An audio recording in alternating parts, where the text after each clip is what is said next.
ஹாய்ங்க. சாரிங்க. நான் வந்து அந்த வீடியோவ வந்து கன்டின்யூ பண்ண முடியல. ஏன்னா, என்னுடைய ஃபோனில் வந்து ஸ்டோரேஜ் இருக்கிறதுனால ஃபுல்லாகிட்டுருக்குது ஸ்டோரேஜ். அதனால கட் ஆகிடுச்சு. மறுபடியும் இந்த வீடியோ எடுக்க வேண்டியதாக இருந்துச்சு.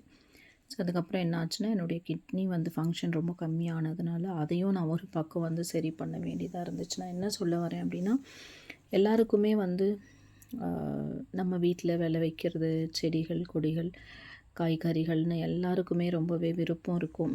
ஸோ அதை நம்மளால் வந்து தவிர்க்கவே முடியாது. எனக்கு கோவிட் முடிஞ்சதுக்கப்புறமா 2000 வந்து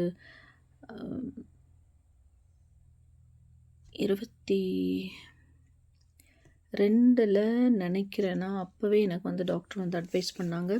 உங்களுக்கு வந்து அலர்ஜி இருக்குது. இது இப்படியே நீங்கள் விட்டுட்டிங்கன்னா அது வந்து கோமாக்குள்ளே தான் வந்து சாரி என்னமோ உளறிட்டேன். என் யோசனை கொஞ்ச நேரத்தில் எப்படியோ சிதறி போயிடுச்சு. நான் பட்ட கஷ்டங்கள் எல்லாம் எனக்கு வந்து ஞாபகம் வந்துடுச்சு. என்னென்னா, இப்படியே நீங்கள் போனீங்கன்னா ஆஸ்துமாவில் கொண்டு வந்து உங்களை விட்டுரும் அப்படின்ற மாதிரி வந்து டாக்டர் எனக்கு சொல்லியிருந்தாங்க. ரொம்ப கஷ்டப்படுவீங்க அப்படின்னு அப்போவே நான் கொஞ்சம் நெப்ளைசர் எல்லாம் வச்சுருந்தேன். எனக்கு நிறைய இன்ஸ்ட்ரக்ஷன் சொன்னாங்க. வீட்டில் வந்து பெட்டு கவரு, பெட்ஷீட்டு, பிளாங்கெட்டு, ஸ்க்ரீனுங்க இதெல்லாம் எப்படி யூஸ் பண்ணணும், நாம் போடுற துணிகள் கூட வந்து எப்படி யூஸ் பண்ணணும், எப்படி காய வச்சு அதை பயன்படுத்தணும் எல்லாமே சொல்லியிருந்தாங்க.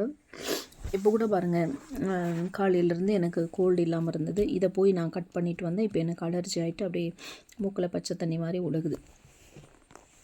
ஸோ இதில் மாத்திரம் எப்போவுமே வந்துட்டு கவனமாக இருங்க சொந்தங்களே. நிச்சயமாக சொல்கிறேன். ஏன்னா நான் பட்ட கஷ்டங்கள் வந்து யாருமே படக்கூடாதுங்கிறது ஒரு நல்ல எண்ணத்தில் தான் இந்த வீடியோவை நான் போடுறேன். இந்த மாதிரி பிரச்சனை இல்லாதவங்க ஓகே. பட் ஆனால் நம்ம முன்னாடியே சேஃப்டியாக இருக்கிறதும் நல்லது தான். நான் எவ்வளவோ முன்னாடியெல்லாம் இருந்தேன். எனக்கு அந்த மாதிரியெல்லாம் ஒரு பிரச்சனையும் வந்ததே கிடையாது. ஆனால் அதில் நான் ரொம்ப இன்வால்வ் ஆன பிற்பாடு தான் இந்த மாதிரியெல்லாம் பிரச்சனைகள் வந்து எனக்கு வர ஆரம்பிச்சிச்சு. ஒன்று, நான் ஏன் இதை சொல்கிறேன்னா, நம்மளுடைய சேஃப்டி நமக்கு வந்து ரொம்ப முக்கியம். அதனால் கையில் க்ளவ் போடுங்க. இது வந்து நம்மளுடைய உடம்பு நுரையீரலை பாதிக்கிறது மட்டுமே கிடையாது. அந்த டஸ்ட்டோ இல்லை அலர்ஜி தான் அப்படியே வந்து நமக்கு டஸ்ட்டாக லங்ஸுக்குள்ளே போய் சேர்ந்து அது வந்து நமக்கு இவ்வளோ ஒரு பாதிப்பு கொண்டு வருது. அது மட்டும் இல்லை, இப்போ நீங்கள் வந்து வெறும் கையில் எதுவுமே இல்லாமல் ஒரு விதை நடுறதுக்கோ இல்லை ஒரு செடியை வந்து எடுக்கிறதுக்கோ, இப்போ நீங்கள் ஒரு நாற்று போட்டிருக்கீங்க அதை எடுக்கிறீங்க, அதுக்கு அந்த டைமில் வந்து எது தேடிட்டு இருக்கணும் கொள்ளணும் அப்படிங்கிறதுனால விரலையே விட்டு நம்ம அப்படியே எடுத்துடலாம் அப்படின்னு நம்ம கையே விட்டு அப்படியே எடுக்கிறது, அப்படியெல்லாம் நீங்கள் போனீங்கன்னா அந்த மண்ணுக்குள்ளே ஏதாவது விஷப்பூச்சிகள் இருந்தாலும் நமக்கு தெரியாது. அதில் நம்ம ரொம்ப கவனமாக இருக்கணும்.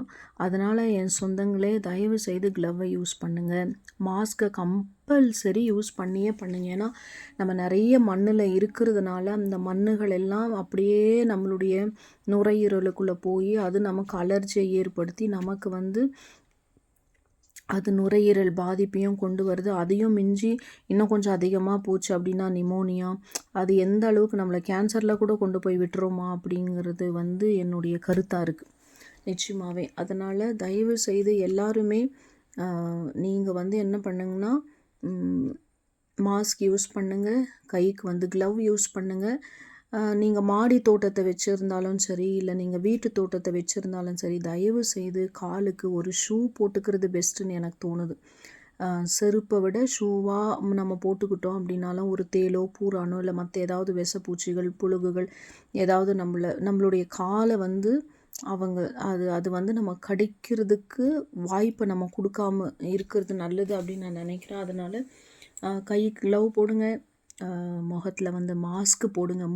அதாவது நம்ம நிறைய பேர் என்ன பண்ணுறாங்கன்னா, மாஸ்க்கு போடுறேன் அப்படிங்கிற ஒரு விதத்தில் வாயை மட்டும் மூடிக்கிறாங்க, மூக்கை வந்து அப்படியே விட்டுறாங்க. மெயினாக நம்ம வாயை கூட திறந்து விட்டுடலாம், மூக்கை கண்டிப்பாக நம்ம மூடியே தான் மூடணும். அது நமக்கு வந்து ரொம்ப முக்கியமான ஒரு விஷயம். நான் அந்த கோவிட் டைமில் கூட நிறைய பேரை நான் பார்த்துருக்குறேன், மூக்கை விட்டுருவாங்க, வாயை மட்டும் மூடிக்கிட்டு இருப்பாங்க. காலில் ஷூவோ செருப்போ எதையோ ஒன்று நம்ம போடுறது வந்து நமக்கு ரொம்ப பாதுகாப்பாக இருக்கும்.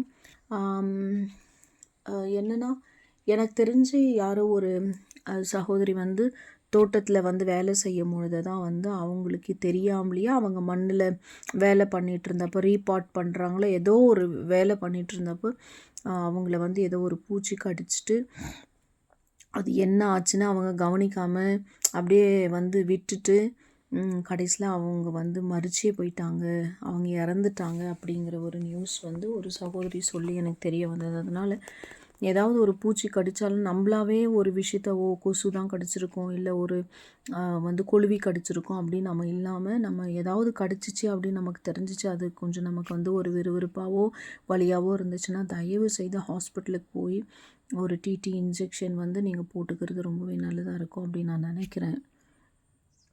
சரிங்க சொந்தங்களா, எனக்கு தெரிஞ்சதை நான் சொன்னேன். ஒருவேளை நான் சொன்ன விஷயங்கள் உங்களுக்கு வந்து கருத்து வேறுபாடு இருக்கும் அப்படின்னா சாரி பண்ணிக்கோங்க.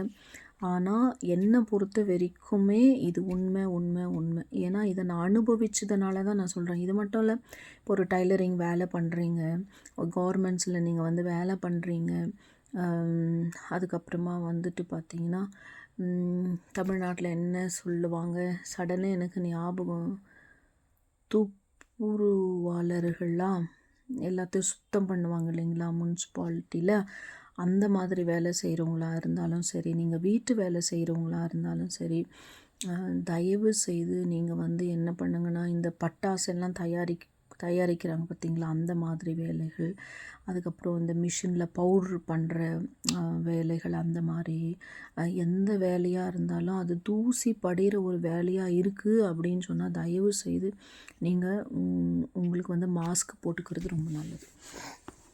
இப்போ வந்து தையல் வேலை பண்ணுறாங்க இல்லைங்களா, அவங்க எல்லாம் என்னென்னா சிசர் எடுத்து அந்த துணியை வந்து கட் பண்ணுவாங்க, ஸ்டிச் பண்ணுவாங்க. அப்போ அந்த துணி சின்ன சின்னதாக அதில் இருக்கிற டஸ்ட்டு, அந்த துணியே ஒரு டஸ்ட்டு தான், அந்த நூல்களே ஒரு டஸ்ட்டு தான், அதெல்லாம் நம்மளுடைய மூக்கு வழியாக வந்து லங்ஸுக்குள்ளே போய் சேர்ந்துடுச்சுன்னா அதுவும் நமக்கு நிறைய வந்து பாதிப்புகளை கொண்டு வருது. மாஸ்க்கு ரொம்ப முக்கியம் தான் நான் சொல்லுவேன். நான் வந்து அனுபவித்த வேதனையும் கஷ்டமும் அவ்வளோ. நான் ஒரு மரணத்தையே தாண்டி இன்றைக்கி உயிரோடு வந்திருக்கிறேன் அப்படின்னா எதுவும் எனக்கு வந்து கடவுள் செஞ்ச கிருபை தான் வந்து நான் சொல்லுவேன். எல்லாருடைய ப்ரேயர்ஸும் ப்ளஸ் வந்து மெடிசன், எனக்கு ஒரு நல்ல டாக்டர்ஸு நல்ல ட்ரீட்மெண்ட் கொடுத்தாங்க. ப்ளஸ் அதோடு கூட என் வீட்டில் என்னை ரொம்ப டேக் கேர் பண்ணாங்க. நான் எந்த நிலைமைக்குள்ளே இருந்தேன் அப்படின்னு பார்த்தீங்கன்னா, யாரையும் நான் பார்க்க மாட்டேன், யாரும் என்னை பார்க்க வர மாட்டாங்க, அந்த மாதிரி ஒரு நிலைமைக்குள்ளே தான் நான் இருந்தேன். ஏன் அப்படின்னா அவங்க வந்து என்னை பார்க்க வரும்பொழுது அவங்களுக்குள்ளே ஏதாவது இன்ஃபெக்ஷன் இருந்து எனக்கு இன்ஃபெக்ஷன் ஆகிடும்.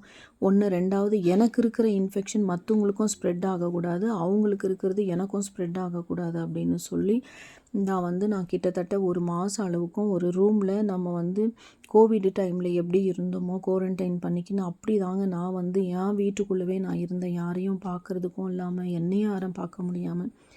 என் ஹஸ்பண்ட் மட்டும்தான் என் ரூமுக்குள்ளே வருவாங்க. அவ்வளோ டேக் கேர் பண்ணாங்க. கண்டிப்பாக நம்ம எவ்வளோ முக்கியங்கிறது நம்ம குடும்பத்தில் இருக்கிறவங்களுக்கும் தெரியுது. ப்ளஸ்ஸு நம்மளும் வந்து தெரிஞ்சுக்கணும், நம்ம இல்லைன்னா நம்ம குடும்பத்துக்கு வந்து எப்படியான ஒரு நிலைமை போயிடும், நம்ம எவ்வளோ முக்கியம் நம்ம குடும்பத்துக்கு அப்படின்னு நம்மளும் வந்து ஆணாக இருந்தாலும் பெண்ணாக இருந்தாலும் தெரிஞ்சுக்கிட்டு நம்முடைய ஹெல்த்தை வந்து கடவுள் நம்மளுக்கு கொடுத்துருக்கிற ஆயுசு நாட்கள் வரைக்கும் நம்மளுடைய நாட்களை நம்ம கழிக்கணும். நம்ம குடும்பங்களில் நம்ம பிள்ளைங்கள ஒரு நல்ல ஸ்டேஜுக்குள்ளே கொண்டு வரணும். நம்ம இருந்தால் தான் இந்த குடும்பத்தினுடைய காரியம் வந்து நல்ல மாதிரி போகும். அப்படின்னா தயவுசெய்து எல்லாமே உங்களுடைய ஹெல்த்து மேலே கொஞ்சம் டேக் கேர் பண்ணுங்கள். தயவுசெய்து என் அக்காவா, தங்கச்சியா, அம்மாவா, தம்பியா, அண்ணனா, அப்பாவா, வந்து ஒரு நண்பனா, தோழியாக நினச்சி நான் வந்து உங்களுக்கு சொல்கிறேன், டேக் கேர் பண்ணுங்கள், உஷாராக இருங்க. இப்போ வந்து பார்த்திங்கன்னா இந்த டிசம்பர், ஜனவரி, பிப்ரவரி எல்லாம் நீங்கள் பார்த்திங்கன்னா நிறைய பனி எங்கள் ஊர்லெல்லாம் பயங்கரமாக இருக்குது. 11 மணி காலையில் ஆனாலும் 11:30 மணி ஆனாலும் பனி மூட்டம் அப்படி இருக்குது. எதிரில் வர வண்டி கூட எங்களுக்கு வந்து தெரியறதில்ல. அந்த அளவுக்கு வந்து ஏதோ காஷ்மீரில் இருக்கிற ஃபீலிங் தான் எங்களுக்கு இருக்குது. ஸோ நீங்கள் எல்லாமே சேஃபாக இருங்க, ஹெல்த்தை நல்லா பார்த்துக்கோங்க. இந்த கோல்டான சூழ்நிலைகளில் நல்லா வந்து சூடான பொருளாக பார்த்து சாப்பிடுங்க. ஓகேங்களா? தேங்க்யூங்க. என் வீடியோ பார்த்து உங்களுக்கு பிடிச்சிருந்துச்சு அப்படின்னு சொன்னால் லைக் பண்ணுங்கள், ஷேர் பண்ணுங்கள், சப்ஸ்கிரைப் பண்ணுங்கள். இதை அனுப்புறது மற்றவங்களுக்கு வந்து பயனுள்ளதாக இருக்கும் அப்படின்னு நினச்சிங்கன்னா கண்டிப்பாக அவங்களுக்கும் நீங்கள் அமுச்சு கொடுங்க. ரொம்ப நாள் நான் வீடியோ போடாமல் இருந்ததுக்கு காரணம், நான் இவ்வளோ பாதிப்புக்குள்ளே இருந்து இப்போ தான் நான் வெளியே வந்திருக்கிறேன். உண்மையாக சொல்லப்போனால் இன்றைக்கி தான் நான் செடியிலேயே போய் கை வச்சுருக்கேன். ஆனாலும் எனக்கு பாருங்கள் எவ்வளோ சைடு எஃபெக்ட் இம்மிடியட்டாக எனக்கு வந்து எஃபெக்ட் ஆகுது. ஸோ இன்னும் நான் 4 மாதம் வந்து மெடிசன் தான் எடுத்துக்கிடணும்னு டாக்டர் வந்து சொல்லியிருக்காங்க. இந்த சிறகு அவரை ரொம்ப வீணாகவே வந்து போயிடுது, இது அப்படியே இருக்கிறத விட எடுத்து ஒரு வீடியோ போட்டுடலாம் நம்ம சொந்தங்களுக்கு அப்படின்னு தான் நான் வீடியோ போட்டேன். ஓகேங்க, தேங்க்யூ.